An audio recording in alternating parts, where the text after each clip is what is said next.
চন্দ্রিমা উদ্যানে আছি। আমিও অনেকদিন আসি না চন্দ্রিমা উদ্যানে। আজকে হঠাৎ একটা উপলক্ষ নিয়ে এসেছি।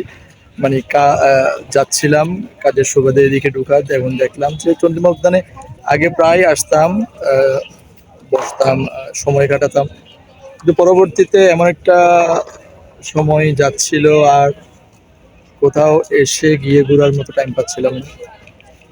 তারপর আপনাদেরকে একটু আজকে দেখাই। চন্দ্রিমা উদ্যান কিন্তু অনেক সুন্দর একটা জায়গা, মানে সবুজাই অনেকটা বিষয় এখানে আমরা দেখি সব সময়। এখানে আসলে আমার ভালো লাগে এসে। আগে অনেক সময় বসে থাকতাম, এখানে এসে বসে থাকতাম, আহ, ঘুরতাম, ছবি তুলতাম। জীবন আসলে এক একটা সময় থেকে এক রকম হয়, যার ফলে অনেক কিছুই ছেড়ে দিতে হয়, মেনটেন করা অনেক কঠিন হয়ে যায়। যেখানে সাবেক প্রেসিডেন্ট জিয়াউর রহমানের কবর রয়েছে, বিএনপির প্রতিষ্ঠাতা সাবেক প্রেসিডেন্ট জিয়াউর রহমান। এই জায়গায় কিন্তু দীর্ঘ 15 থেকে 17 বছর ওইরকম নেতাকর্মীর কোনো ধরনের উল্লেখযোগ্য যাওয়া আসা ছিল না, একেবারে নিষিদ্ধ ছিল বললেই চলে।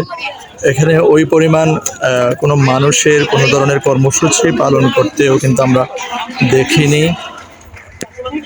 বলতে গেলে বিগত সরকারের আমলে এটা সম্পূর্ণ একেবারে নিষিদ্ধই ছিল।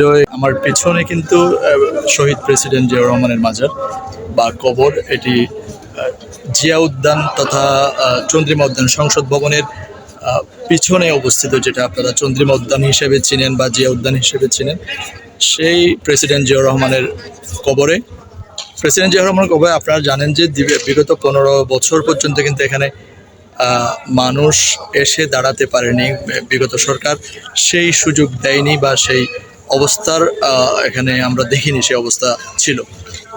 আজকে অনেকগুলো বছর পরে মানুষ এখানে এসে স্বতঃস্ফূর্তভাবে ফুল দিচ্ছে, তাদের মনের কথাগুলো বলছে। এটা আমরা দেখছিলাম, একটু দেখার জন্য আসছিলাম আর আপনাদেরকে দেখাচ্ছিলাম। একেবারে একটা ব্লগ করা ছিল। আজকে বিএনপির প্রতিষ্ঠা বার্ষিকী উপলক্ষে এখানে কিন্তু প্রচুর পরিমাণ নেতা কর্মীর ভিড় দেখতে পাচ্ছি চন্দ্রিমা উদ্যানের জিয়ার মাজারে। কেন হাজারো নেতাকর্মী কিন্তু তাদের প্রতিষ্ঠা বার্ষিকী উপলক্ষে এখানে ফুল দিয়ে শুভেচ্ছা জানাচ্ছেন। এই বিষয়টা প্রায় 17 বছর পরে কিন্তু আজকে আমরা দেখতে পেয়েছি।